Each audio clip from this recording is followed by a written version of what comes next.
Something is missing from tonight's debate stage, and I'm not just talking about myself. It's the questions that won't be asked, the topics that won't be covered, and something even more important than that, the very thing that can heal our nation. That's why, as a public service, I'm addressing you today. They can keep me off the stage, but they're not going to be able to keep what I am about to say to you out of your ears. If you follow politics the way that I do, it seems like we're an extremely divided nation. It looks that way because usually the most hateful voices are also the loudest. But for a year now, I've crisscrossed this country and I've met thousands of people. And you know what? Contrary to the impression that you get from the social media, most Americans are not hateful. Most Americans want to get along with their neighbors. Most Americans share basic moral instincts. The nation is nowhere near as divided as it appears. So where does the hate come from? I'm sorry to say that a lot of it comes from our bipolar political system. The two parties thrive on division. They set us against each other. They stoke the division, and then they feed off it. The smoke and the clamor of the fight obscures the broad agreements that Americans share. When you watch the debate tonight, it seems like the two men couldn't be more different. You wouldn't guess that they are actually in agreement about the very things that are destroying our country. Since you won't hear the CNN moderator bring up these issues, I'm going to mention them instead. First is what some people call the forever wars. In constant dollars, military spending today is double what it was in the 1960s at the peak of the Cold War. A nation pays the price when it is on a permanent war footing. We see it all around us, the decaying infrastructure, the bloated deficits, the inflation that is robbing our pocketbooks and making every trip through the grocery store checkout line an agonizing experience. We spent $8 trillion on regime change wars after 9/11, and it hasn't slowed since.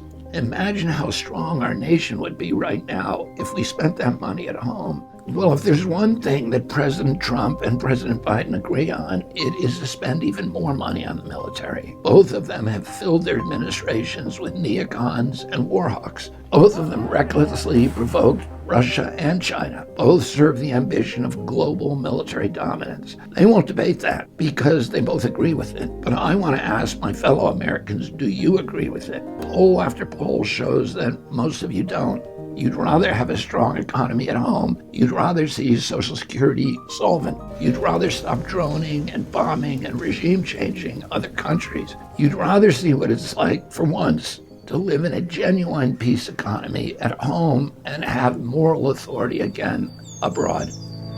And here's another topic you won't hear about on the debate stage, the corrupt merger of state and corporate power. Neither of these presidents will talk about it because they both presided over it. CNN won't ask about it because they're part of it too. Neither candidate will loosen the grip of big pharma over the FDA, of big food and big ag over the USDA, of big polluters over the EPA, of big tech over the FCC, of Wall Street over the Treasury Department and the Fed, and so on and so on. Can we imagine a day when the government actually serves the people again? That's what democracy means, and neither of these candidates did anything to restore that kind of democracy. Maybe they didn't want to.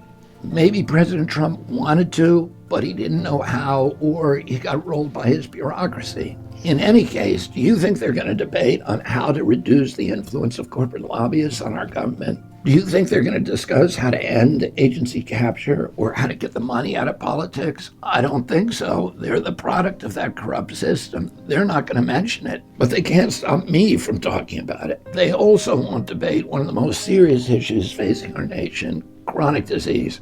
Over 50% of American adults now suffer from a chronic health condition, and more than 40% of Americans are obese. And no, it's not because of some moral failing. It's not because Americans suddenly got lazy. Something has changed since the 1960s, when chronic disease was under 10% and obesity was at 13%. And there's no other nation in the world that is suffering this level of the chronic disease epidemic. Also, I would add addiction, depression, and suicide and other mental health issues. Something is wrong here, and no politician is talking about it, even though nothing drains our national vitality or our national budget more than chronic disease. Well, we need to talk about it. We need to make it a national priority. We need to look at all the possible causes, including food supply and toxic chemicals in our soil and our air and our water. I don't have all the answers, but I know what the questions are, and I know where we can start looking. I could mention a lot of other silent agreements between President Trump and President Biden. Both of them presided over an enormous and unprecedented transfer of wealth from the American middle class to a new oligarchy of the super wealthy. Both of them presided over the erosion of our constitutional rights and freedoms. Both of them allowed the surveillance state to grow out of control, and both of them presided over the bloating of our national debt. But rather than going into further depressing detail, I'd like to return to my original theme, the division of our nation. Technically speaking, our problems aren't that hard to solve. It's only our divisions that make us helpless. But underneath those divisions, and despite decades of abuse by our elites, we remain a wealthy and creative nation.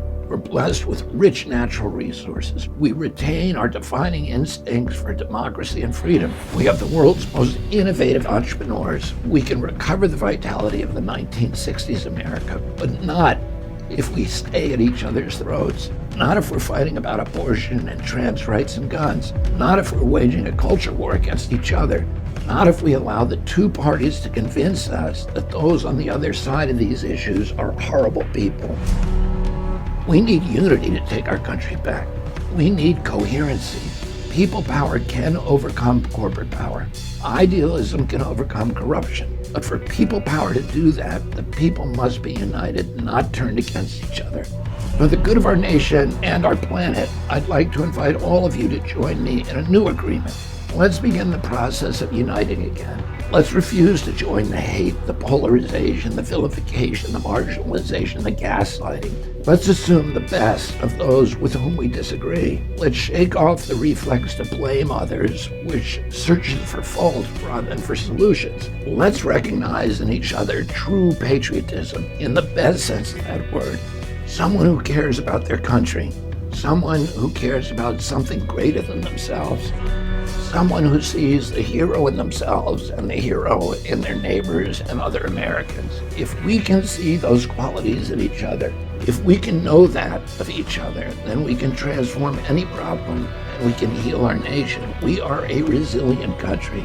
We are a can-do country. We can solve all of these problems if only we can come together. Let's do that, and let's pray for our country. God bless you, and God bless the United States of America.